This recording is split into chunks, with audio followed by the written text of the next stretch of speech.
Good evening, welcome to the question debate. This is the యామ్ని. తెలంగాణలో కమల వ్యూహాలు తారాస్థాయికి చేరాయి. అసెంబ్లీ ఎన్నికల్లో కమిలిపోయిన కమలం లోక్సభ ఎన్నికల్లోనైనా వికసించేందుకు ప్రయత్నిస్తోంది. గత ఎన్నికల కంటే మెరుగైన ఫలితాలు సాధించేందుకు వ్యూహ రచన చేస్తోంది. ఈ నేపథ్యంలోనే మోడీ టూర్ కు సిద్ధమయ్యారు. మరి మోడీ పర్యటనతో ఓటర్ నాడి మారేనా? అధికార కాంగ్రెస్ విపక్ష బీఆర్ఎస్ ను కాదని ఓట్లు పడేనా? కాంగ్రెస్ కు ప్రత్యామ్నాయం బీజేపీయా బీఆర్ఎస్? సీట్ల కేటాయింపులో బీజేపీ అనుసరించిన ప్రమాణాలేంటి? బీజేపీకి దక్కే సీట్లేంటి? ఇదే వాటి క్వశ్చన్ డిబేట్ టాపిక్. దీనికి సంబంధించి గెస్ట్ అవైలబుల్ ఉన్నారు. కాంగ్రెస్ నుంచి సంధ్యారెడ్డి గారు అండ్ మనకి బీఆర్ఎస్ నుంచి బొమ్మెర రామ్మూర్తి గారు, అనలిస్ట్ డాక్టర్ అంది సత్యం గారు. నమస్తే అండి.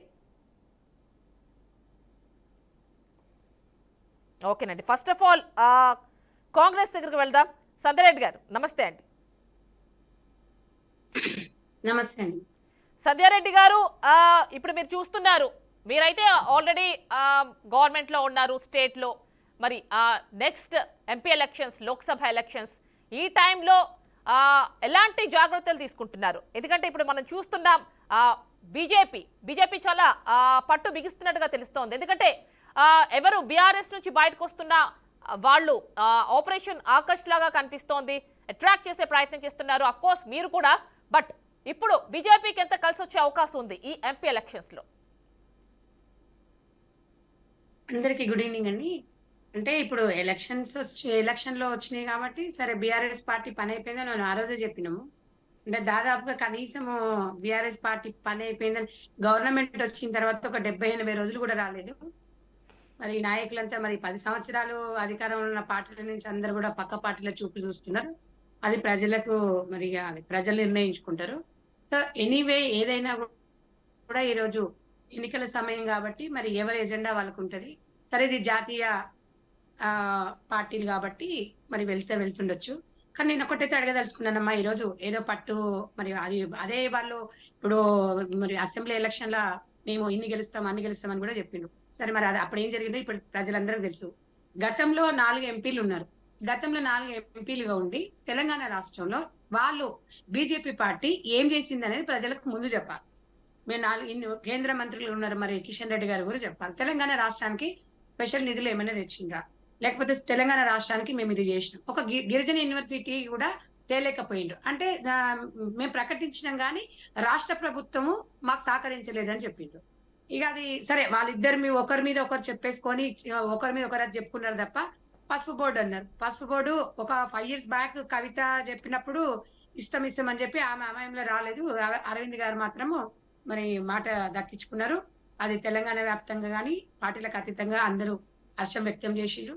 పసుపు బోర్డు అనేది రైతులకు సంబంధించింది, మంచి శుభ సూచకం. అట్లాగే కేంద్రం నుంచి మంచి నిధులు రావాలని ఎవరైనా కోరుకుంటారు. మంచి ఎక్కడ ఏమున్నా కూడా కేంద్ర సహాయ సహకారాలనే 100% రాష్ట్రాలకు వాటా ఉంటది కాబట్టి చాలా చక్కగా ఉంటది. కానీ 4 ఉన్న ఎంపీలు 10 సంవత్సరాలు బీజేపీ సెంట్రల్ లో ఉంది. వాళ్ళు ఏం చేసిండ్రు? ఇప్పుడు 8 గెలుస్తాం, 9 గెలుస్తాం, 10 గెలుస్తాం, పట్టు సాధిస్తున్నాము, పక్క పార్టీలను గుంజుకుంటున్నాం, ఇది చేస్తున్నాం అని చెప్తున్నారు కదా. రేపు గెలిస్తే ఏం చేస్తారు? గతంలో ఏం చేసినాం, ఇప్పుడు ఏం చేయబోతున్నాం అనేది ప్రజలను ఇలా బీజేపీ పార్టీ వాళ్ళు చెప్పాలి. కాంగ్రెస్ పార్టీ మాత్రం గతంలో కూడా మీరు అలాగే చెప్పారమ్మా, కాంగ్రెస్ పార్టీ అనేది లేదు. బీఆర్ఎస్ పార్టీ కూడా అట్లనే చెప్పింది అనమాట. మాకు ప్రత్యామ్నాయము బీజేపీ బీఆర్ఎస్ ఉంటది, కాంగ్రెస్ అసలు మాకు పోటీనే కాదు అన్నారు.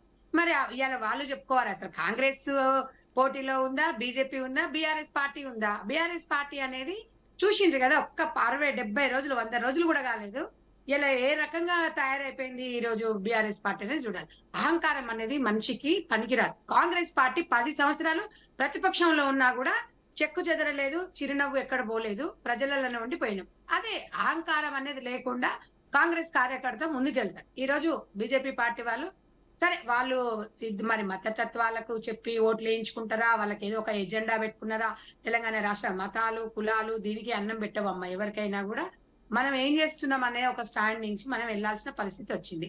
సరే వాట్ అనేది ఎవరు నమ్ముతారు, ఎవరు నమ్మరు, ఏ పార్టీ నమ్ముతారు అనేది ప్రజల నిర్ణయం. ఎందుకంటే రాజ్యాంగాన్ని విరుద్ధంగా మనం వెళ్ళలేము. పార్టీలకు ఒక ఎజెండా ఉంటుంది, ఆ పార్టీ ఎజెండా ప్రకారంగా మనం నడుచుకోవాల్సి వస్తుంది. కాబట్టి తప్పకుండా మేము 16 సీట్లు గెలుస్తామని మేము చెప్తున్నాం. ఎందుకంటే మాకు ఆ నమ్మకం ఉంది ప్రజలలో. కాంగ్రెస్ పార్టీ అయితేనే ప్రజల కోసం పనిచేస్తుందని ఒక నమ్మకం ఉంది. కాబట్టి మేము ఎవరిని విమర్శించాల్సిన అవసరం లేదమ్మా. గవర్నమెంట్ వచ్చిన తర్వాత విమర్శించాల్సిన విమర్శించి పని లేకుండా ఉండేది కాదు. చాలా పనులు ఉన్నాయి, ప్రజలకు ఇచ్చిన హామీలు ఉన్నాయి. ప్రజల 10 సంవత్సరాల నుంచి వెనకబడ్డ వాళ్ళు ఉన్నారు, వాళ్ళందరూ కూడా మనం న్యాయం చేయాలి. అవును అధికారంలో అవును ఇక్కడ సంధ్యారెడ్డి గారు, కాంగ్రెస్ ఉంది సంధ్యారెడ్డి గారు మీరు అన్నది కరెక్టే. ఓకే, పథకాలు అన్నీ కూడా ముందుగానే ఇప్పుడు ఎంపీ ఎలక్షన్స్ అయితే ఏవైతే ఉన్నాయో దానికి ముందే ఇవ్వడానికే ట్రై చేస్తున్నారు. ఓకే, కాకపోతే మరి సభలలో అది మీరు కూడా కౌంటర్స్ ఇస్తున్నారు, మీరు కూడా ఒకంత ఘాటు వ్యాఖ్యలే చేస్తున్నారు కదా బీఆర్ఎస్ పైన. మేము 100% అమ్మా. ఇప్పుడు ఏ పార్టీ మమ్మల్ని విమర్శించినప్పుడు మేము సైలెంట్ గా ఉండాలంటే అది చాతగాంతిన కింద అవుతుంది. మేము ఎవరు వాళ్ళు అంటే మేము అంటున్నాము. ఇప్పుడు మేము చేస్తున్నప్పుడు 10 సంవత్సరాల అధికారంలో నుండి వాళ్ళు ఇచ్చిన హామీలు నెరవేర్చలేకపోయినరు. 100 రోజులు కాకముందుకే మా మీద విమర్శలు వేస్తున్నప్పుడు మేము మాట్లాడద్దా మేడం? చెప్పండి. కాంగ్రెస్ పార్టీ నుంచి ఒక భరోసా ఇస్తాం కదా మేము. వాళ్ళ ఇష్టానుసారంగా 10 సంవత్సరాలు వాళ్ళు ఎంబడి ఒక పని కూడా చేయలేదు. 100 రోజులలో మేము ఇచ్చిన 5 గ్యారెంటీలను మేము అమలు పరుస్తున్నాము. అంటే ఎలక్షన్ల కోసం ఉండదమ్మా, ఒక్కటి గుర్తుపెట్టుకోండి. ఎలక్షన్ల కోసం కాంగ్రెస్ పార్టీ పనిచేయదు. ఓడినా గెలిచినా ప్రజల పక్షాన ఉంటదనే నిదర్శనం మీకు అందరికి తెలిసిందే. ఆ రోజు 22 మంది ఎమ్మెల్యేలు ఉన్నా, మొన్న 19 మంది ఎమ్మెల్యేలు ఉన్నా అదే అదే అదే స్పిరిట్ తోని ప్రజలకి వెళ్ళినాము. ఈ రోజు 65 మంది ఉన్నా కూడా ఇలా అదే స్పిరిట్ తోని మేము ప్రజలకి వెళ్తున్నాము. మా బలం మొత్తము కార్యకర్తలు కూడా ఒకటే చెప్తున్నారు, రాష్ట్రంలో కాంగ్రెస్ పార్టీ ఉండాలి, కేంద్రంలో కాంగ్రెస్ పార్టీ ఉంటే బాగుంటది అనే ఒక ఆలోచన ఉంది. కానీ మేము ఎవరిని బెదిరించట్లేదు. 5 గ్యారంటీ పథకాలను మేము అమలు చేయము, లేకపోతే కేంద్రంలో రాకపోతే మేము చేయమనేది వీళ్ళంతా దుష్ప్రచారం చేస్తున్నారు తప్ప పార్టీలు ఎప్పుడు కూడా అలాంటి రాష్ట్రాలు వేరు కేంద్రాలు వేరు. కేంద్రంతో సఖ్యతగా ఉండాలి, ఎలక్షన్ల వరకే పార్టీలు కొట్లాడాలి. కేంద్రంలో ఏ అధికారం ఉన్నా కూడా వాళ్ళతో సఖ్యతతో ఉండి రాష్ట్రానికి రావాల్సిన నిధులు తెచ్చుకోవాల్సిన అవసరం ఉంది. అంత మాత్రాన నరేంద్ర మోడీ గారితోని రేవంత్ రెడ్డి గారు మాట్లాడుతున్నారు, మంత్రులు మాట్లాడుతున్నారు, సఖ్యత ఉన్నా అనేది కొన్ని పార్టీలు రూమర్స్ గా మాట్లాడుతున్నారు. కానీ అట్లా ఉండదు. ఎప్పుడైనా కూడా ఎలక్షన్ల వరకు కొట్లాడాలి. తర్వాత అక్కడ నరేంద్ర మోడీ గారికి ఏ ప్లేస్ లో అక్కడ ఎవరున్నా కూడా అక్కడ పిఎం గారికి మనం రెస్పెక్ట్ చేయాలి, మన రాష్ట్రానికి వచ్చిన నిధులు తెచ్చుకోవాలి. ఎవరి ఎజెండాలు వాళ్ళవి ఉంటాయి, ఎవరిది వాళ్ళకు ఉంటుంది, వాళ్ళని విమర్శించేది లేదు, వాళ్ళని మనం అనేది లేదు. మనం ఏం చేస్తాము? మేము కాంగ్రెస్ పార్టీ ఎంపీగా గెలిచిన తర్వాత మేము ఏం చేయబోతున్నాము, రాష్ట్రంలో కేంద్రంలో అనేది స్టాండ్ పోతుంది తప్ప మేము ఎవరిని విమర్శించాము. మమ్మల్ని విమర్శిస్తే మాత్రం 100% మేము విమర్శిస్తాం. మేము 100% ప్రూఫ్ తో సహా చెప్తాము. కానీ మేము చేసే వాళ్ళని ఏలు పెట్టేసి ఇది చేస్తున్నారు అది చేస్తున్నారు. ఇది గతంలో ఒకసారి మనం చరిత్ర చూసుకోవాలి. ఒక ఏళ్ళు చూపిస్తే 4 ఏళ్ళు మనం చూస్తే గతంలో మనం ఏం చేసినాము, మరి వాళ్ళని ఏం అడుగుతున్నాం అనేది చూడాలి. రాష్ట్రం 10 సంవత్సరాలు తెచ్చుకున్న తెలంగాణ ఈ రోజు ఎట్లా ఏ రకంగా ఉందనేది కేంద్రానికి బాధ్యత లేదని నేను కేంద్రాన్ని కూడా అడుగుతున్నా. మళ్ళీ ఇప్పుడు నరేంద్ర మోడీ గారు కూడా మళ్ళీ తెలంగాణకు వస్తున్నారు. సరే, మరి రాహుల్ గాంధీ గారు వచ్చారు, సోనియా గాంధీ గారు వచ్చారు, అమిత్ షా గారు వస్తున్నారు, మోడీ గారు వస్తున్నారు. అది ఓకే, వాళ్ళు ఎవరి పార్టీ సిద్ధాంతాలు వాళ్ళకు ఉంటాయి.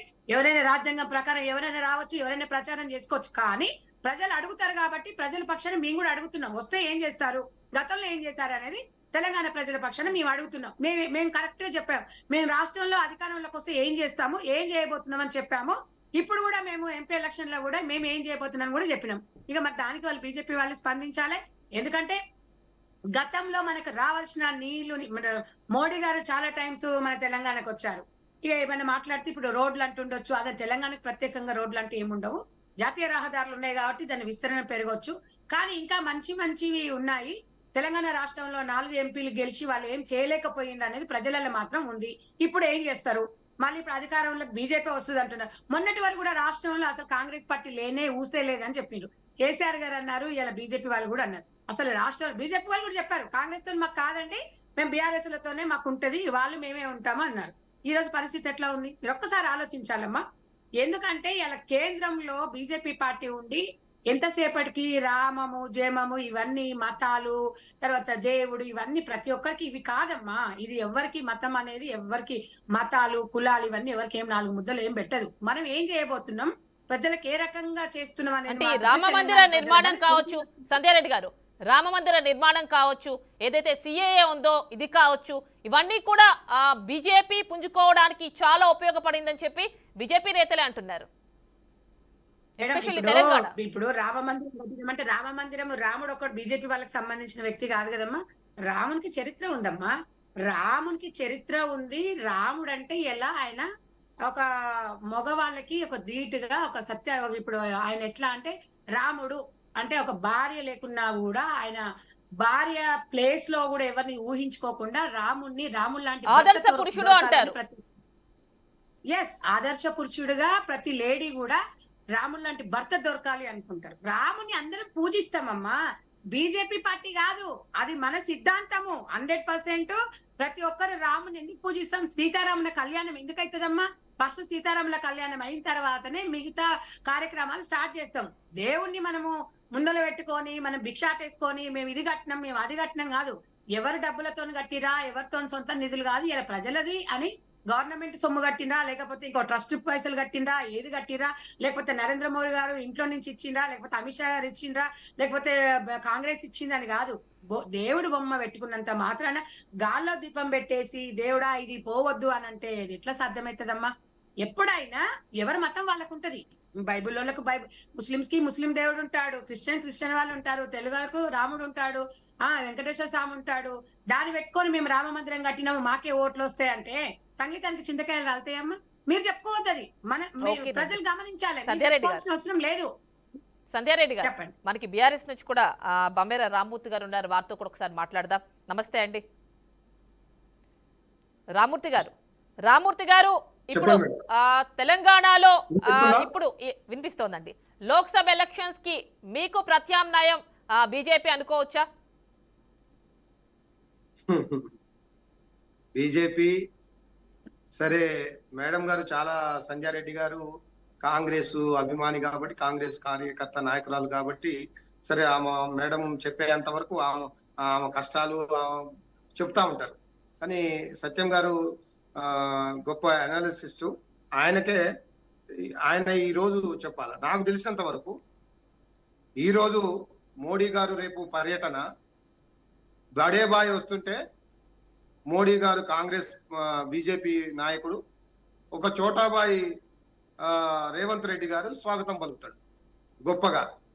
అంటే ఇక్కడ చాలా ఇక ఆయన ఏమనుకుంటుండంటే, మోడీ గారు నాకు ఇక్కడ ఏ అభ్యంతరం లేదు, నేను ఎన్ని తిట్టినా, ఎంత తెలంగాణ రాష్ట్రాన్ని అవమానపరిచినా, తెలంగాణకు ఏ సంస్థ ఇవ్వకున్నా, తెలంగాణకు ఏ నిధులు ఇవ్వకున్నా నాకు స్వాగతం పలకడానికి ఒక సీఎం ఉన్నాడు, ఆ సీఎం రేపో మాపో మా పార్టీలోకి రాబోతున్నాడు అనే ఒక ఉద్దేశం ఇక్కడ నాకు చాలా క్లియర్ గా కనపడుతుంది. ఈయనకు కూడా, రేవంత్ రెడ్డి గారికి కూడా ఏం కనబడుతుందంటే, ఇప్పుడు నాకెందుకు ఆ మాటలకు బలం ఉన్నాయంటే నేను చెప్తాను. ఇప్పుడు రేవంత్ రెడ్డి గారికి పోయేదానికి ముందుగానే మచ్చిక చేసుకోవడం అంటారు. అంటే వచ్చే వాళ్ళకు మంచిగా స్వాగతం పలకడం, వాళ్ళని మంచిగా పొగడడం, వాళ్ళకు అన్ని రకాల సదుపాయాలు కల్పించడం, ఇదొక రకమైన అది.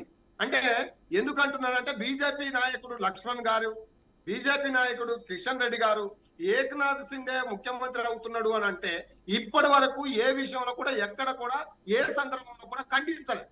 అంటే అర్థమైంది, ఖండించలేదు అంటే ఈయనకి ఎక్కడో ఒక బలమైన ఒక ఆవశ్యకత. అంటే రేవంత్ రెడ్డి, సీఎం రేవంత్ రెడ్డి అంటోంది ఏంటంటే, కాంగ్రెస్ అంటోంది ఏంటంటే, మనకి వింటూనే ఉన్నారు కదా రామ్మూర్తి గారు, వాళ్ళు అనేది ఏంటంటే ఎందుకు గిల్లి కజ్జాలు పెట్టుకోవాలి, సామరస్యంగానే అడిగి తెచ్చుకోవచ్చుగా రాష్ట్ర ప్రయోజనాలు అని వారు అంటున్నారు. లేదు, గిల్లి గజ్జాలు పెట్టుకునే పరిస్థితులు వాళ్ళు లేరు. ఒక్కటే క్లియర్ గా చెప్తున్నాను, వాడు అంటే కాంగ్రెస్ డమ్మీగా ఉన్న చోట, బీజేపీ గట్టిగా ఉన్న చోట కాంగ్రెస్ డమ్మీ అభ్యర్థులను పెట్టేటట్టు, బీజేపీ డమ్మీగా ఉన్న చోట కాంగ్రెస్ గట్టి అభ్యర్థులను పెట్టేటట్టు ఒక నిర్ణయానికి వచ్చినట్టు క్లియర్ కనపడుతున్నది. గత ఎన్నికలు కూడా కొన్ని చోట్ల అదే జరిగింది, ఇప్పుడు కూడా అదే జరిగింది. వీళ్ళిద్దరు కలిసి దొంగ నాటకాలు ఆడుతుంటే నాకు అర్థం కావడం లేదు. ఇప్పుడు నేను కాంగ్రెస్ పార్టీ వాళ్ళు అడగాల కదా, అయ్యా ఒక నవోదయ స్కూల్ ఇయ్యనోడివి, ఒక హాస్పిటల్ ఇయ్యనోడివి, నువ్వు చెప్పింది ఒక్కటి కూడా చెయ్యలేనోడివి, తెలంగాణ ఆత్మగౌరవాన్ని కించపరుస్తున్న వాడివి, ఎట్లా వస్తావు, ఏం మొహం పెట్టుకొని వస్తావని అనాలనా? అనకుండా ఇగో ఇవాళ పోలీసులు మొత్తం బందోబస్తు, ఒక రోజు 2 రోజులకు ముందే మొత్తం బందోబస్తు ఇచ్చి మొత్తం రాష్ట్ర యంత్రాంగాన్ని మొత్తం మోడీకి దాసోహం చేస్తున్నాడు. మోడీ కాళ్ళ కింద తెలంగాణ ఆత్మగౌరవాన్ని తాకట్టు పెట్టిండు ఈ రేవంత్ రెడ్డి. కాబట్టి రేవంత్ రెడ్డి గారు వాస్తవానికి తెలంగాణ ప్రజల గురించి కానీ, తెలంగాణ హక్కుల గురించి కానీ, తెలంగాణ ఆత్మగౌరవం గురించి కానీ పోరాడిన వ్యక్తి కాదు. ఆయన ఒక సమైక్యవాది.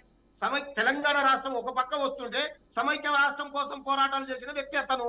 తెలంగాణ ఏర్పడడమే ఇష్టం లేని వ్యక్తి, తెలంగాణ ప్రజలు బాగుపడడం ఇష్టం లేని వ్యక్తి, తెలంగాణ ప్రజలకు నీళ్లు రావడం ఇష్టం లేదు, ఉద్యోగం రావడం ఇష్టం లేదు, నీకు కరెంటు రావడం ఇష్టం లేదు. అలాంటి వ్యక్తి ఈ రోజు ముఖ్యమంత్రి కావడం మన దురదృష్టం.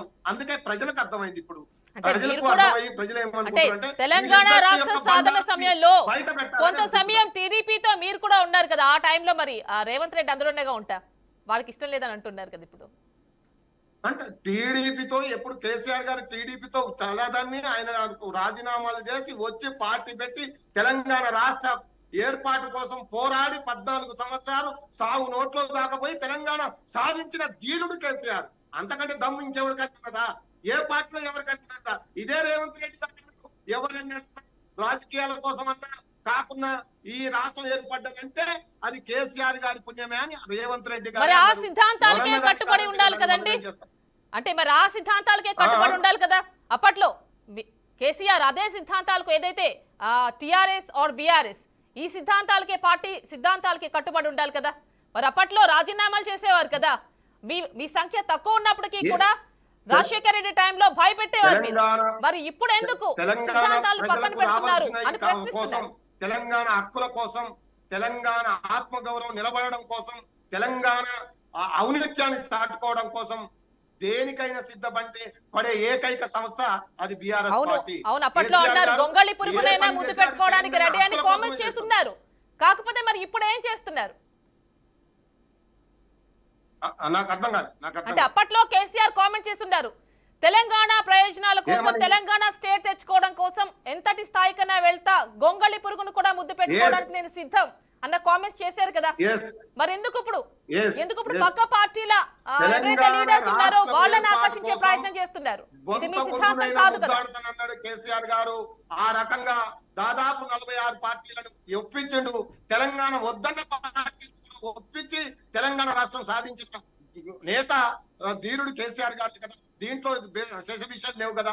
నేననేది తెలంగాణ రాష్ట్రం ఏర్పడ్డాక 10 సంవత్సరాలు అయినాక మన నిధులు మనకు వస్తుంటే, మన నియమనలు మనకు వస్తుంటే, మన నీళ్లు మనకు వస్తుంటే, మనకు ఇవ్వకుండా కాళ్ళ నడిచేటోనికి కాళ్ళల్లో కట్టెలు పెడుతుంటే వీళ్ళు ఇంకా ఈ తెలంగాణ ఆత్మగౌరవాన్ని ఆ ఢిల్లీ వాళ్ళ కాళ్ళ కింద తాకట్టు పెడతారా? ఇదా జరుగుతున్న ఆత్మగౌరవం? ఇదా ఇందుకోసమా తెలంగాణ రాష్ట్రం ఏర్పడ్డది? ఇందుకోసమా తెలంగాణ రాష్ట్రం ఏర్పాటు తెలంగాణ ప్రజలు ఒక స్వేచ్ఛ లేకుండా, ఒక సంతోషం లేకుండా ఉన్నది. కాబట్టి ఇప్పటికైనా తెలంగాణ ప్రజలకు అర్థమైంది వీళ్ళిద్దరు తోడు దొంగలే. వీళ్ళిద్దరు కూడా ఏందండి ఆ భాష. ఒక తెలంగాణ రాష్ట్రం సాధించిన ఒక నాయకుడిపై ఇష్టం వచ్చినట్టు కూతలు కూతాడా? ఆయన మాటలు ఏంటంటే తొక్కి పేగులు తీస్తా, ఏంది మాటలు తొండలు పెడతా, ఇవేనా అండి? మానవ బాంబులు అయితే మాట ఒక సీఎం నోటితో వస్తుందా? ఈయన అసలు మనిషా? ఈయన ఒక సీఎమ్మా లేకపోతే ఒక సంఘ విద్రోహ శక్తినా? తెలియాల్సిన అవసరం ఈ తెలంగాణ ప్రజలకు ఉన్నది. ఇప్పటికే అర్థమైంది. 95 రోజులు 90 రోజులు దాటనే లేదు. వీళ్ళ యొక్క బండారాలు మొత్తం బయటపడుతున్నాయి. ఇప్పుడు అందుకే వీళ్ళు అభయాస్త్రం అని పెట్టారు. అది అభయాస్త్రం కాదమ్మా, అది అబద్ధాల అస్త్రం అని క్లియర్ గా తెలంగాణ ప్రజలకు క్లియర్ గా అర్థమైంది. అది అబద్ధాల అస్త్రం, దగాకోరు అస్త్రం, అది దొంగల అస్త్రం. తెలంగాణ ప్రజలు కన్నీళ్లు స్టార్ట్ అయినాయి, ఇబ్బందులు స్టార్ట్ అయినాయి. ఓకేనండి, ఒక్కసారి మనం డాక్టర్ సత్యం గారితో మాట్లాడదాం. నమస్తే అండి. నమస్తే అండి. అంటే చూస్తున్నారు కదా ఇప్పుడు తెలంగాణలో లోక్సభ ఎన్నికలకి సంబంధించి ఏది ప్రత్యామ్నాయం అనుకోవచ్చు కాంగ్రెస్ కి? ఖచ్చితంగా ఇప్పటికి కూడా బీఆర్ఎస్ఏ ప్రత్యామ్నాయం. బీజేపీ ఓటింగ్ శాతం పెరగొచ్చు కానీ బీజేపీ యొక్క క్యాండిడేట్ సెలక్షన్స్ పెద్దగా వాళ్ళని గెలిపించే స్థాయిలో లేదు. ఉదాహరణకు ఒక 4 నియోజకవర్గాల్లో గతంలో గెలిచారు. మిగతా నియోజకవర్గాల్లో రేపు వరంగల్ నుంచి ఆరూరు రమేష్ని అనౌన్స్ చేసిన, లేకపోతే ఇప్పుడు నల్గొండ నుంచి సైదిరెడ్డిని అనౌన్స్ చేసిన, లేదా ఇతర చోట్ల నుంచి గుర్తింపు ఉన్నటువంటి వ్యక్తుల కోసం వెతుకుతున్నారు. అట్లా ఏ పార్టీలో దొరికితే ఆ పార్టీ నుంచి ఎంపీ అభ్యర్థిలో తీసుకుంటున్నారు. బీజేపీ సిచ్యువేషన్ అది. ఎందుకు అట్లా ఉన్నది అంటే సర్టన్ ప్యాకెట్స్కే తెలంగాణలో బీజేపీ పరిమితమై ఉంది, ముఖ్యంగా నార్త్ తెలంగాణలో. కాబట్టి తర్వాత రెండోది, బీజేపీ బలపడింది ఏమి లేదు కానీ కొంతమేరకు బలపడ్డప్పటికీ గెలిచే స్థాయిలో బలపడలేదు. అందుకే అసెంబ్లీలో ఆ రిజల్ట్ వచ్చాయి. అసెంబ్లీలో ఆ రిజల్ట్ రావడానికి రకరకాల కారణాలు ఉన్నాయి కదండి. ఉన్నాయి, అలా సెల్ఫ్ గోల్స్ కూడా ఉన్నాయి. వాళ్ళు కొట్టుకున్న సెల్ఫ్ గోల్స్ కూడా ఉన్నాయి. కాబట్టి ఇవాళ పార్లమెంట్లో అనేటువంటి ఎలక్షన్ అనేది కొద్దిగా ఒక అడ్వాంటేజ్ జాతీయ పార్టీగా. తర్వాత ఆల్ ఇండియా నాయకుడు మోడీ ఉన్నటువంటి స్థితిలో ఇంకొంత అడ్వాంటేజ్ బీజేపీకి ఉంది. కానీ ఇప్పుడు క్యాండిడేట్లను తీసుకొచ్చి కొత్తగా టికెట్లు ఇచ్చినంత మాత్రాన బీజేపీకి గెలిచే ఊపు వస్తుందని నేను అనుకోను. కాబట్టి మళ్ళీ వాళ్ళు ఆ 4 సీట్లనే ఫైట్ చేయాల్సి వస్తుంది, ఆ 4 సీట్లనే గెలుచుకోవాల్సి వస్తుంది తప్ప మిగతా కొత్త సీట్లు గెలుచుకునే స్థితిలో బీజేపీ ఉందని నేను అనుకోవట్లేదు. రెండవది, బీఆర్ఎస్ డోల్ డ్రమ్స్లో పడుతుందని మనకు తెలుసు. ఎందుకంటే బీఆర్ఎస్ ఒరిజినల్ టీఆర్ఎస్ కాదు, టీఆర్ఎస్ ఒరిజినల్ ఉద్యమకారులు కాదు. ఎందుకంటే ఇప్పుడు మన రామూర్తి గారు అన్నారు, రేవంత్ రెడ్డి సమైక్యవాది వచ్చి ముఖ్యమంత్రి అన్నాడు. మీరే కదండి ముందు మంత్రులు చేసింది, శ్రీనివాస్ యాదవ్ కానీ లేకపోతే మన వరంగల్ నుంచి మంత్రులు కానీ ఇటువంటి వాళ్ళందరినీ కేసీఆర్ని వ్యక్తిగతంగా దూషించినటువంటి వ్యక్తులందరినీ మంత్రులు చేశారుగా.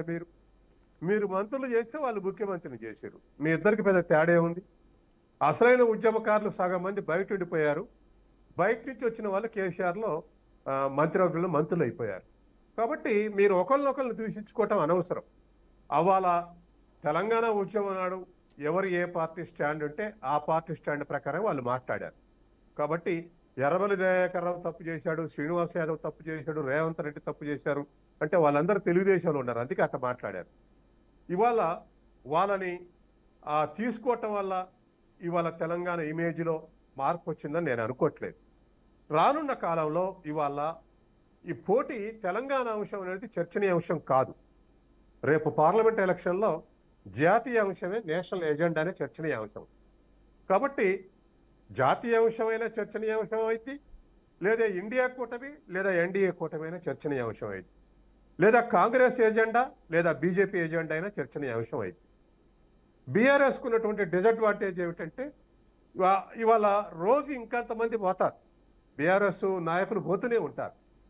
అది లాంగ్ సస్టైనబిలిటీ అంటే మరొక 5 ఏళ్ళు కొట్లాడితే, ఉద్యమాలు చేస్తే, బీఆర్ఎస్ నిలబడితే అప్పుడు ఒక ఫోర్స్గా నిలబడగలదు. దాన్ని ఇప్పుడే బీఆర్ఎస్ ఆడిపోదని నేను అనను, లేదా అంత అయిపోతుందని కూడా అనను. కానీ వాళ్ళు సస్టైన్ కావడానికి వాళ్ళ శక్తి సరిపోవట్లేదు. ఇవాళ కేసీఆర్కు చాలా సన్నిహితులు అనుకున్నటువంటి వాళ్ళందరూ ఇప్పటికే సగం మంది ఇతర పార్టీలు చేరిపోయారు. ఇంకా రానున్న కాలంలో వాళ్ళు, ఎందుకంటే జనరల్ గా రాజకీయ నాయకులకు అప్పట్లో ఎవరెవరైతే అధికారం కోసం పార్టీలోకి వచ్చారో వాళ్ళంతా అధికారం కోసం మళ్ళీ బయటకు వెళ్తున్నారు అనుకోవచ్చా? ఎస్, బయటకు వెళ్తున్నారు. తర్వాత రాజకీయ నాయకులు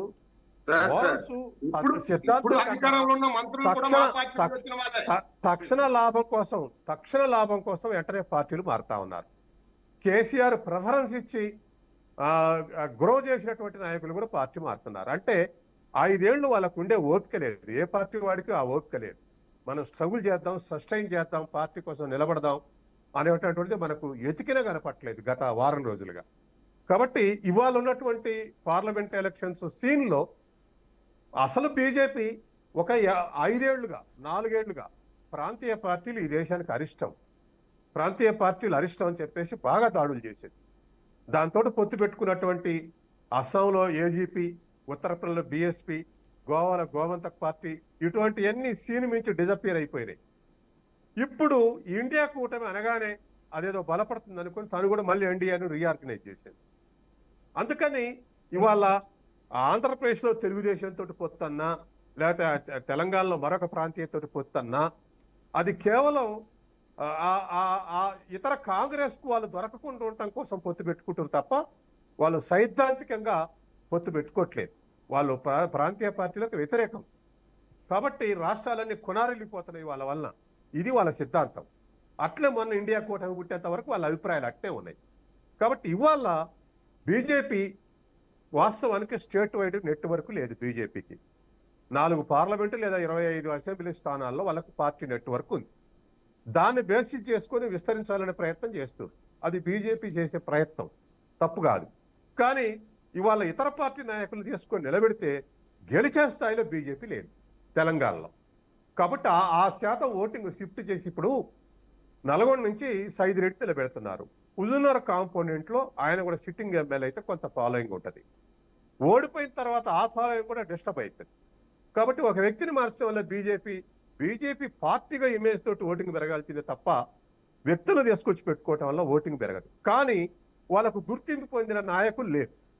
కాబట్టి ఇవాళ ఇప్పుడు సికింద్రాబాద్ నుంచి కానీ, లేక కరీంనగర్ నుంచి కానీ, నిజామాబాద్ నుంచి కానీ, ఆదిలాబాద్ నుంచి వాళ్ళ 4 పార్లమెంట్ సెగ్మెంట్ గెలిచినట్లు తప్ప మిగతా చోట్ల ఆ స్థాయికి వాళ్ళకు దొరకలేదు.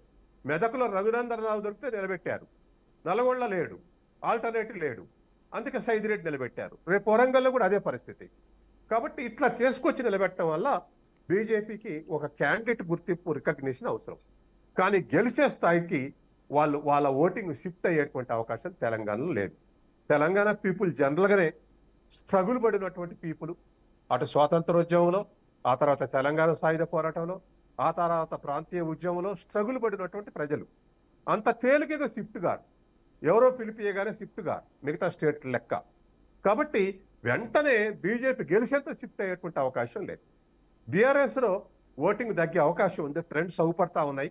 నాయకులు వలసపోతున్నారు. ఇప్పటికే మున్సిపాలిటీల కౌన్సిలర్స్ అంతా పోయారు. రిసీవింగ్ ఎండ్లో ఉంది. ఎంత కాదన్నా నష్టపోయే స్థితిలో ఉంది. ఈ నష్టం ఎవరికి లాభం జరుగుద్ది అంటే 3 నెలలు మనం వెయిట్ చేయాలి.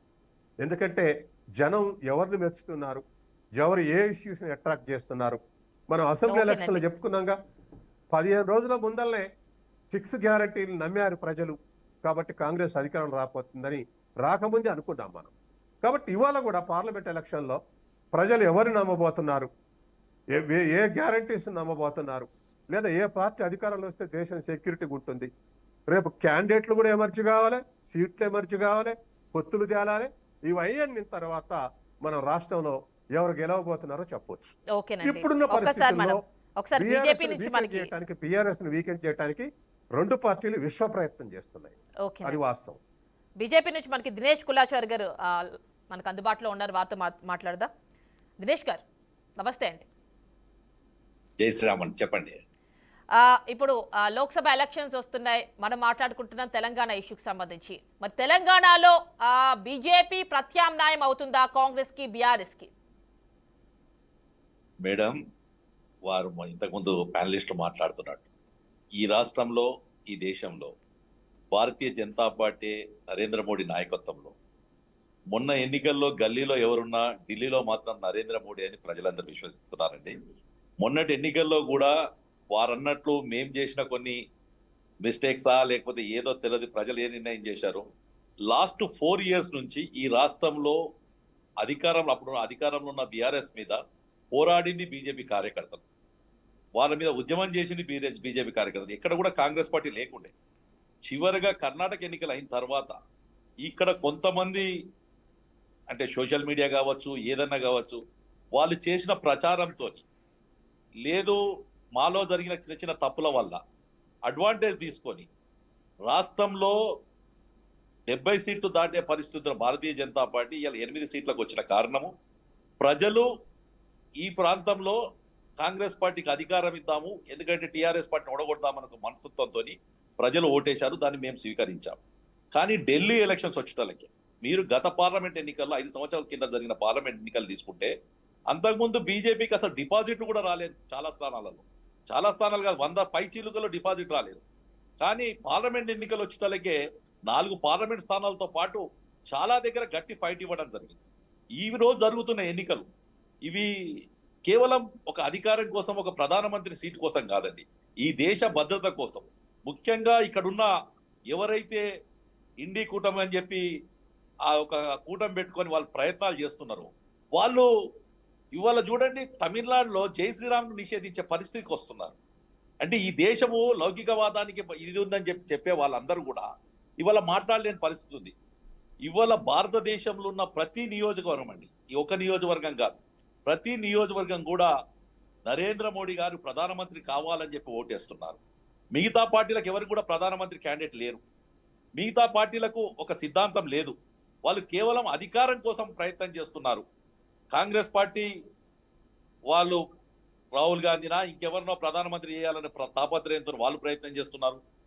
ఆ కూటమిలో ఉన్న మిగతా పార్టీలు కూడా వాళ్ళ కుటుంబ సభ్యులకు సంబంధించిన వాళ్ళని ఎవరినో వాళ్ళ రాష్ట్రాలలో అధికారం కోసం ప్రయత్నం దినేష్ చేస్తారు గారు, తప్ప దినేష్ ఒక గారు. భారతీయ జనతా పార్టీ చెప్పండి.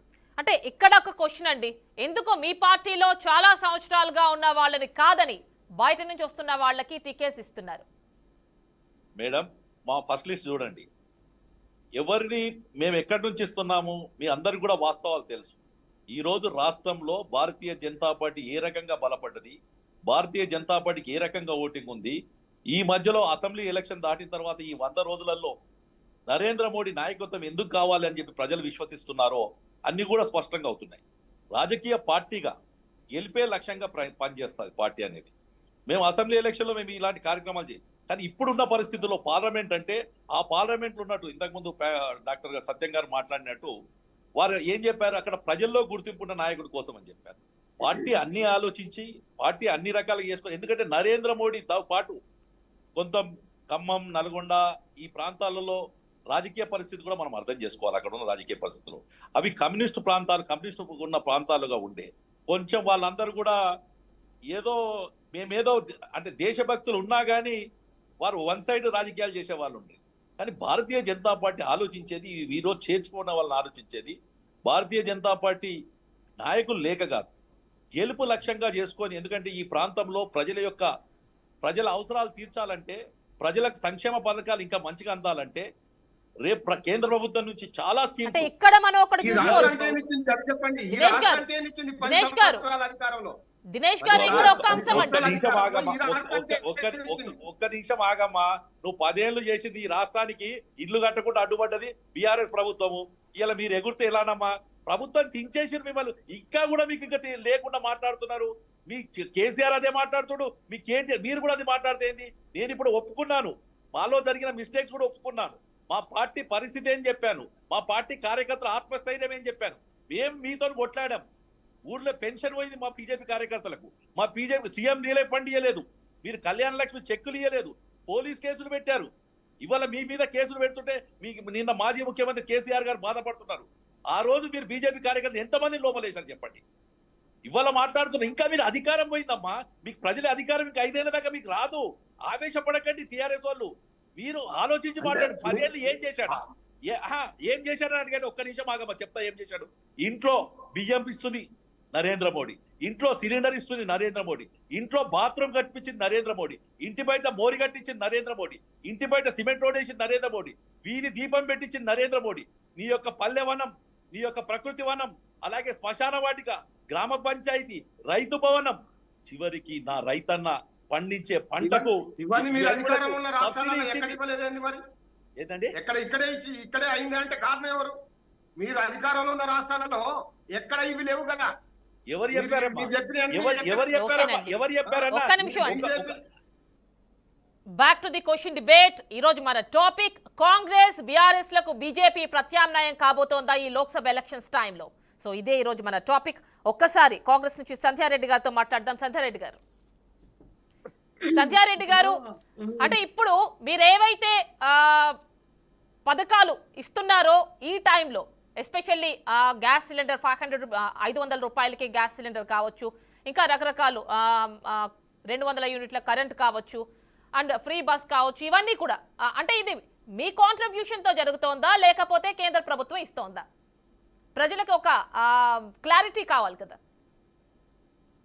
ఒకటమ్మా, మేము తెలంగాణ రాష్ట్రము కాంగ్రెస్ పార్టీ ఏర్పాటు చేసి మేము 6 గ్యారంటీ పథకాలు మేము అమలు పరుస్తామని చెప్పాము.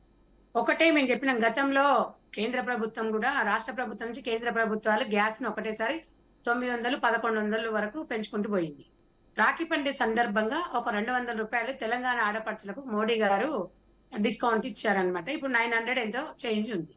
అంటే ఈ రోజు మీరు అడిగిన ప్రశ్నకి గతంలో బీజేపీ పార్టీ చెప్పిన దానికి ఇప్పుడు అన్న మాట్లాడిన దానికి ఆయన ఏ రకంగా మాట్లాడుతున్నారంటే, ఇల్లు మొత్తం గ్యాస్ ఇస్తున్నాడండి. గ్యాస్ ఎక్కడి నుంచి ఇస్తున్నారా అన్న చెప్పాలి. గ్యాస్ సబ్సిడీ అనేది ఏమైనా తగ్గించినారా అనేది బీజేపీ పార్టీ అనేది వాళ్ళు కూడా చెప్పాలి స్టాండ్.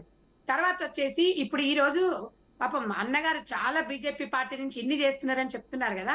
గతంలో ఏ బీజేపీ నాయకులు ఈ రకంగా చెప్పాలి. మేము కాంగ్రెస్ పార్టీలో ఉండి కూడా మేము 10 సార్లు చెప్పిన బీఆర్ఎస్ పార్టీ కన్నా బీజేపీ గవర్నమెంట్ 5 కిలోల బియ్యం ఇస్తుంది, అసలు ఇలా బీఆర్ఎస్ పార్టీ ఇవ్వలేకపోతుంది అని చెప్పేసి మేము గతంలో కూడా చెప్పినాం. ఇవాళ బీఆర్ఎస్ పార్టీ మేము ఇది చేసినాం అది చేసినాం అని చెప్పేసి ఇలా చేత కాకుండా వాస్తవంగా ఇప్పుడు బీజేపీ అన్న చెప్పినట్టుగా బీఆర్ఎస్ నాయకులకి వీళ్ళకి ఆవేశాలతోనే ఇలా స్వయంకృత అపరాధం అన్నమాట. ఈ అహంకారం అనేది ప్రజలని తీర్పును గౌరవించకపోవడము.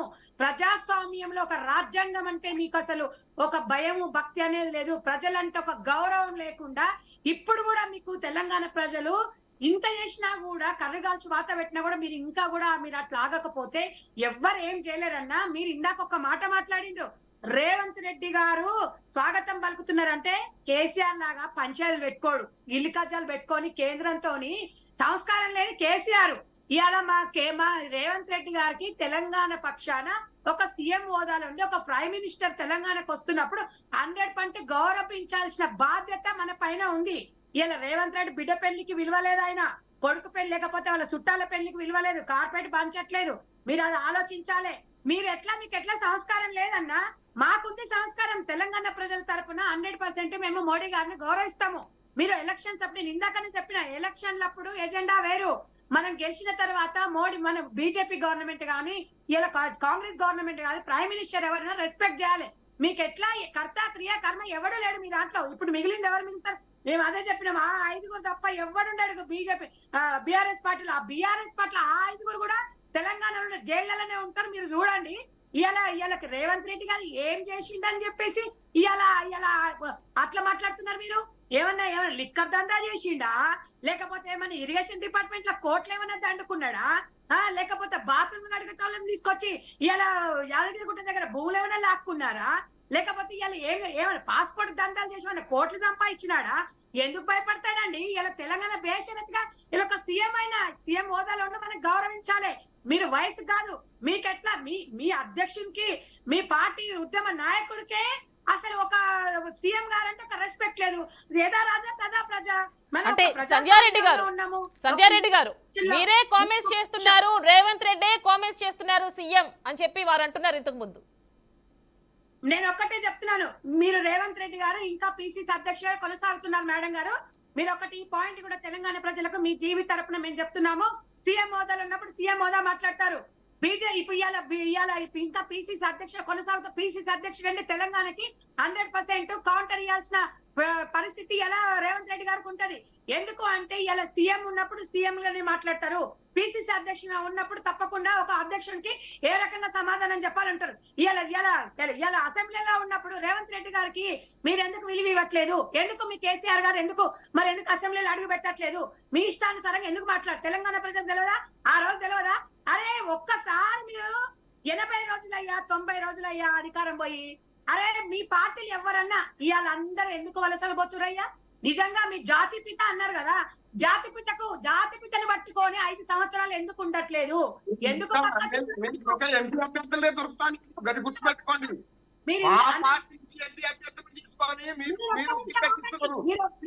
మీరు గురుగింజ సామెత లాగానే ఉంటది. ఎప్పుడు ఒక మాట ఏ కాంగ్రెస్ మొదటి నుండి పని చేసిన ఏ కాంగ్రెస్ కి ఇస్తున్నారు? మరి మేము కూడా తప్పు చేసినాం, నేను కూడా ఒప్పుకుంటున్నా. మా సత్యం గారు అన్నట్టు నన్ను మాట్లాడియండి. మీరు ఒక్కటి చెప్తున్నా, ఇలా బీజేపీ గవర్నమెంట్ అయినా కాంగ్రెస్ అయినా బీఆర్ఎస్ అయినా ఇలా సైదిరెడ్డి గారికి ఇవ్వచ్చు, సీతారాం నాయక్ గారు ఉండొచ్చు. ఇలా మోడీ గారి మీద నేను బీజేపీ వాళ్ళని కూడా అదే చెప్తున్నాము, మోడీ గారి బొమ్మ మీదనే ఇలా దేశంలో ప్రధానమంత్రి కావాలని అంటున్నారు. వాళ్ళ ఎజెండా అది. మళ్ళీ ఇక్కడ రాష్ట్రానికి వచ్చినట్టయితే ప్రజలు కోరుకున్న వ్యక్తిని మీరు కూడా అంటున్నారు కదా, కాంగ్రెస్ పార్టీ వాళ్ళు కూడా అంటున్నారు. మీరు ఒక్క నిమిషం మమ్మల్ని మాట్లాడనియరా? వాళ్ళు వింటున్నారు కదా. ఇప్పుడు అందర్ శ్రీనివాస్ అన్న ఒక్క నిమిషము. రామ్మూర్తి గారు, మీకు నిజంగా కూడా మీ క్యాడర్ మీద నమ్మకం ఉంటే మీ క్యాడర్ని అడగండి, వాళ్ళు చెప్తారు ఇలా నరేంద్ర మోడీ నాయకత్వం ఎందుకు కావాలనో. ఆవేశపడకండి, ప్రజలు నిర్ణయిస్తారు. 90 రోజుల కింద వాళ్ళకి 100 రోజుల కింద అధికారం ఇచ్చారు కాంగ్రెస్ పార్టీకి, వాళ్ళు చేస్తున్నారు. వాళ్ళు తప్పులు చేసిన రోజు మీరు మనం నిలదీద్దాము. కానీ ప్రజలు ఎవరు కోటేయాలని నిర్ణయించుకునే హక్కు ప్రజల్ది. అందుకు తొందరపడకూరి. మీరు కొంచెం బీఆర్ఎస్ నాయకులు ఎంత కూల్ ఉంటే మీ పార్టీకి మీకు మంచిది, అంతే తప్ప కానీ ఆవేశపడకండి. మీరు ఇష్టం వచ్చినట్టు తొక్కుతాము, అది చేస్తాము, ఫేకులు తీస్తాము, మేడలు వేసుకుంటాము అని అంటుంటే ఇక్కడ సప్పుడు చేయకుండాలా? మీరంటే చాతగాని దద్దమ్మలు కాబట్టి బీజేపీ వాళ్ళకు కాంగ్రెస్ వాళ్ళకు ఒత్తాడు మాట్లాడుతున్నారు కాబట్టి మీరు తప్పు చేస్తున్నారు. మేము ఉద్యమకారులు రామూర్తి గారు కొట్లాడింది నేను, మీ మీద కొట్లాడింది మేము. ఈ దద్దమ్మలు నీ పార్టీలో ఉన్నారు, ఈ దద్దమ్మలు నీ పార్టీలో ఉన్నారు. నీ కవితకి ధైర్యం ఉంటే నిజామాబాద్ వచ్చి పోటీ చేయమని ముసలైన బాధ్యత ఎందుకు పెడుతుంది? నిజామాబాద్ కవిత ధైర్యం మీకు అభ్యర్థులే లేరు, మీకు అభ్యర్థులే లేరు. మా పార్టీ అభ్యర్థి మా నాయకులను గుంజుకొని డబ్బులతో కొని అభ్యర్థులు ప్రకటిస్తున్నారు. మీకు అభ్యర్థులే లేరు అంటే డబ్బుల కమ్ముడు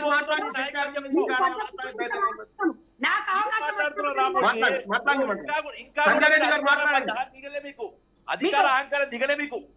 మీరు అధికార దించుకోండి, అహంకారం దించుకొని ప్రజల్లోకి వెళ్ళి మీ కార్యకర్తల దగ్గరికి వెళ్ళి మీరు తెలంగాణ రాష్ట్రానికి రావాల్సిన హక్కుల కోసం ఏ రోజు మీ రెండు పార్టీలు పార్లమెంట్ లో కానీ రాజ్యసభలో కానీ అంటే ఇక్కడ ఒక విషయం చెప్పండి. ఇప్పుడు మేడం మాట్లాడండి. రామూర్తి గారు, ఒక్క నిమిషం. రామూర్తి గారు, మీరు ఎందుకు సింగిల్ గా వెళ్ళలేకపోతున్నారు? ఇప్పుడు మీ పార్టీ అభ్యర్థులు మీకు దొరకట్లేదా? ఎందుకని బిఎస్పీతో వెళ్లాల్సి వస్తోంది, లెఫ్ట్ పార్టీలను కలుపుకోవాల్సి వస్తోంది, ఎందుకు? రాజకీయాలలో మేడం ఎవరైనా రాజకీయాలలో ఒక ఓటు పెంచుకోవాలని చూస్తారు, ఒక సీటు రావాలని చూస్తారు. అది అన్ని అందుకే వాళ్ళు పార్టీల నుంచి గుంజుకుంటారు, లేకపోతే ఇంకేదైనా చేస్తారు. కానీ కలిసి వచ్చే శక్తులతోటి ఎవరైనా ముందుకు పోతారు. ఇక్కడ రెండు అంశాలు ఉన్నాయి. రెండు పార్టీలు ఈ రెండు పార్టీలను కేంద్రంలో బీజేపీ అధికారంలోకి వచ్చిన తర్వాత తెలంగాణ రాష్ట్రం కోసం వచ్చిన హక్కుల కోసం ఏ ఒక్క రోజు కూడా ఈ రెండు పార్టీలు అక్కడ పోరాడిన దాఖలు లేవు. ఒకటి ఇప్పుడు సత్యం గారు కూడా చెప్పాలి. 7 మండలాలు ఆంధ్ర రాష్ట్రంలో కలిపారు, అవి కావాలని కోరుతున్నారు. తర్వాత ఈ రాష్ట్రానికి నవోదయ స్కూళ్లు, ఈ రాష్ట్రానికి మెడికల్ కాలేజీలు, ఈ రాష్ట్రానికి రైల్వే లైన్లు, ఈ రాష్ట్రానికి నీటి గొడవలు జరగకుండా ఇవన్నీ పోరాడాలి అంటే అది ఏకైక పార్టీ, అది బిఆర్ఎస్ పార్టీ మాత్రమే అది కేంద్రంలో కొట్లాడగలుగుతుంది. వీళ్ళిద్దరి మెడలు వచ్చి ఇక్కడ హక్కులు సాధించగలుగుతుందని ప్రజలు నమ్ముతున్నారు. కాబట్టి ప్రజలు నమ్ముతున్నారు కాబట్టి వీళ్ళ పని అయిపోయిందిగా. వీళ్ళిద్దరూ సరే, వాళ్ళిద్దరూ ఒకరికొకరు కేసీఆర్ గారి కథలు పడి ఏదో కొంత సాధించారు. కానీ ఇప్పుడు ప్రజలు అర్థమైంది కాంగ్రెస్ అంతా కష్టాల పాలైతుంది, కన్నీళ్ల పాలైతాయి.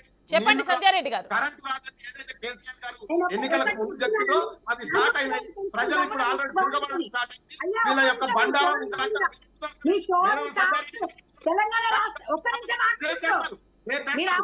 రామూర్తి గారు ఒక్క నిమిషం అండి. సంధ్యారెడ్డి గారు మీరు మాట్లాడిన దానికి రెస్పాండ్ అవుతున్నారు ఒక్కసారి. మీ ముఖ్యమంత్రిది నా మాటే శాసనం అంటుడు, నా మాటే వేదం అంటుడు, నా మాటకు తిరుగులేదు అంటున్నాడు. ఆ అహంకారాన్ని బొంద పెడతారు, రేపు బొంద పెడతారు, ప్రజలే బొంద పెడతారు. ఎందుకంటే మీరు ఇచ్చిన అభయ హస్తం అనేది అది అబద్ధాల హస్తం అని తేలిపోయింది. 2500 రూపాయలు పెన్షన్, రైతు బీమా ఇవ్వండి, రైతు రామూర్తి గారు ఇవన్నీ రేపు అడుగుతారు, నిలదీస్తారు, ఎదుగుతారు ప్రజలు, ఊళ్ళో రైతులు ఎదుగుతారు.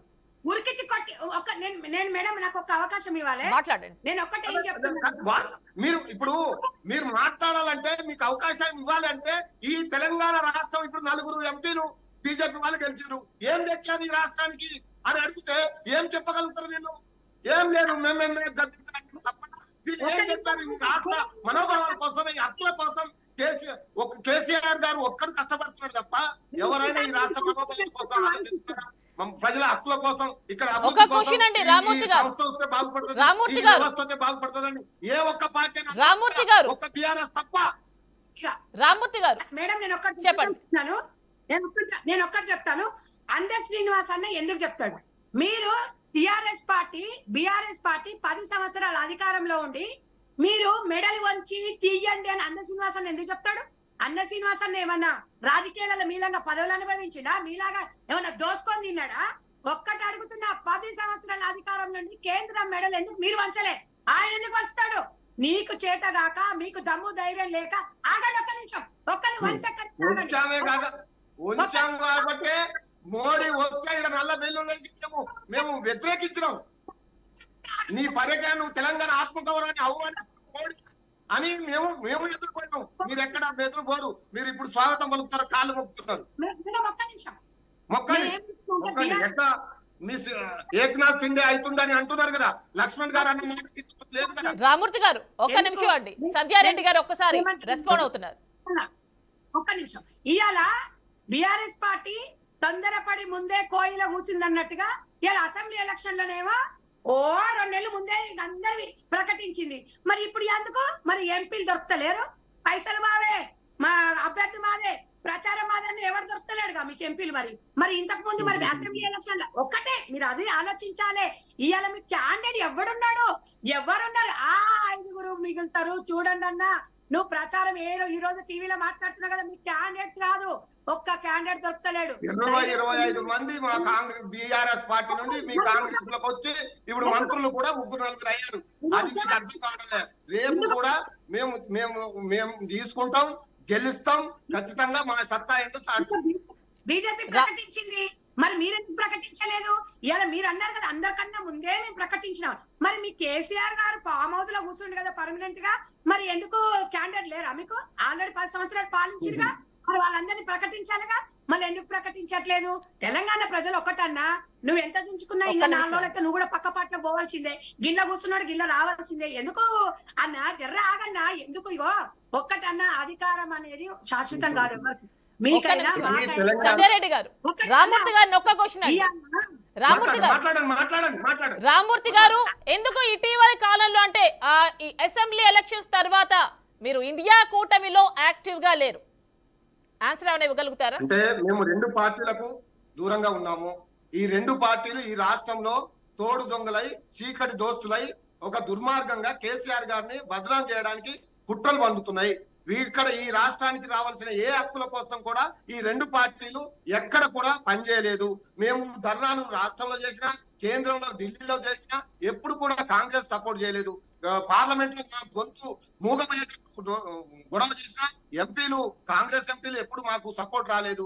కాబట్టి ఈ 2 పార్టీలు ఈ తెలంగాణ ప్రాంతానికి ద్రోహం చేసేటియే.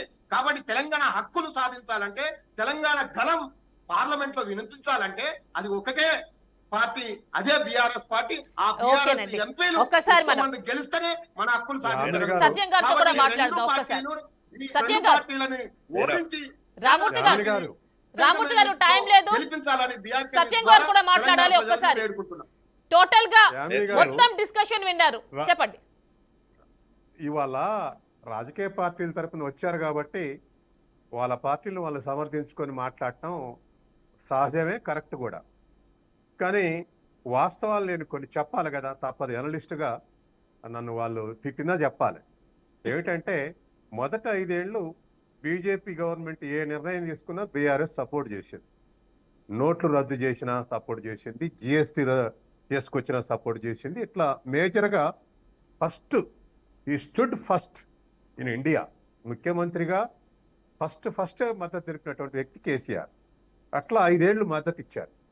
ఇచ్చిన తర్వాత సహజంగానే కేసీఆర్ ఏం ఎక్స్పెక్ట్ చేశాడంటే, మా జోలికి బీజేపీ రాకుంటే బీజేపీ జోలికి కూడా మేము రాష్ట్రంలో పరిపాలించుకుంటాం, వాళ్ళు కేంద్రంలో పరిపాలించుకుంటాం, ఒకరు అవసరమైనప్పుడు సపోర్ట్ చేసుకోవచ్చు అన్న ఆ లక్ష్యంతో పనిచేశారు.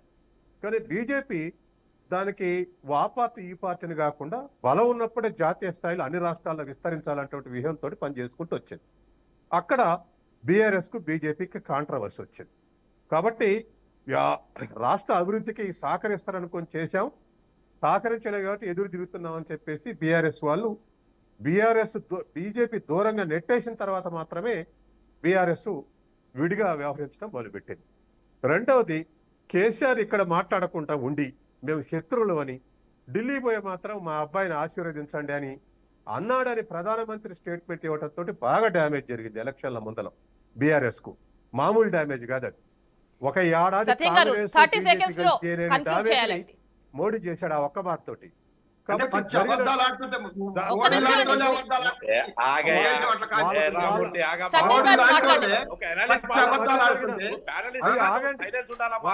వాళ్ళ మధ్య జరిగినటువంటి విషయాలు ఇవి. తర్వాత ఎప్పుడైతే బండి సంజయ్ ఫోర్ ఫ్రంట్ కి వచ్చి బీజేపీ మంచి ఊపుకొచ్చిందో అప్పుడు అధ్యక్షుడిగా మార్చేయటంతో బీజేపీ యొక్క ఊపు పోయింది అసెంబ్లీ ఎలక్షన్లో. అది రీట్రీట్ అయింది. అది ఇంతకుముందు మిత్రుడు కూడా అన్నాడు కొన్ని లోపాలు జరిగినాయని. వాళ్ళు ఓపెన్గా చెప్పలేరు. నేను మొదటి నుంచి చెప్తున్నా, బండి సంజయ్ని మారిస్తే ఆ ఊపు పోద్దని. ఊపు పోయింది కాబట్టి వాళ్ళు లిమిట్కి వచ్చారు. తర్వాత ఆ ప్లేస్ ని రేవంత్ రెడ్డి ఆక్రమించారు, ఓకేనండి జనంలో సత్యం గారు టైం కాంగ్రెస్ లేదండి, గెలిచింది. అయిపోయింది. ఇది- టైం చాలా తక్కువ ఉంది, అయిపోయింది. ఇది జరిగిన విషయం. కాబట్టి ఓకేనండి. మనం Thank వాస్తవాలు you so రివ్యూ much. చేసుకోవాలి తప్ప ఎవరికి అనుగుణంగా వాళ్ళు సపోర్ట్ చేసుకోవటం కరెక్ట్. అయిపోయిందా? థ్యాంక్ యూ అండి, thank you so much for joining. మనకి కాంగ్రెస్ నుంచి సంధ్యారెడ్డి గారు, బీఆర్ఎస్ నుంచి బమేరా రామూర్తి గారు, బీజేపీ నుంచి దినేష్ కులచారి గారు, అదేవిధంగా అనలిస్ట్ డాక్టర్ అంది సత్యం గారు. Thanks for joining. చూశారు కదండి, ఈ లోక్సభ ఎన్నికల వేళ బీజేపీ ఇటు కాంగ్రెస్ కావచ్చు అండ్ మనం ఇటు చూసుకున్నట్లయితే బీఆర్ఎస్ కావచ్చు, వీటి రెండింటికి కూడా ప్రత్యామ్నాయం కాబోతోందా? ఎందుకంటే అసెంబ్లీ ఎలక్షన్స్ ముందు మనం చూసాం, అప్పటిదాకా నంబర్ 2లో ఉన్న బీజేపీ సడన్ గా 3కి వెళ్ళిపోయింది. ఆ తర్వాత తన గ్రాఫ్ ని టోటల్ గా కోల్పోయింది. మరి ఈ టైంలో ఎలాంటి ఇష్యూస్ అయినా రైజ్ అయితే ఇప్పుడు లోక్సభ ఎలక్షన్స్ ముందు బీజేపీ పరిస్థితి ఏంటి? లేదంటే బీజేపీ నిజంగానే బలం పుంజుకుంది, ఇటు అయోధ్య రామమందిర ఇష్యూ కావచ్చు, సిఏఏ కావచ్చు, ట్రిపుల్ తలాక్ కావచ్చు, ఇలా రకరకాలుగా చెప్తున్నారు, ఆర్టికల్ 370 రద్దు కావచ్చు, ఇలాంటి విషయాలన్నీ కూడా ప్లస్ అయి బలం పుంజుకుంటుందా? ఇదంతా కూడా మున్ముందు చూడాల్సి ఉంటుంది. ఇది వాటి question debate. Stay tune to BRK news Telugu సత్తా.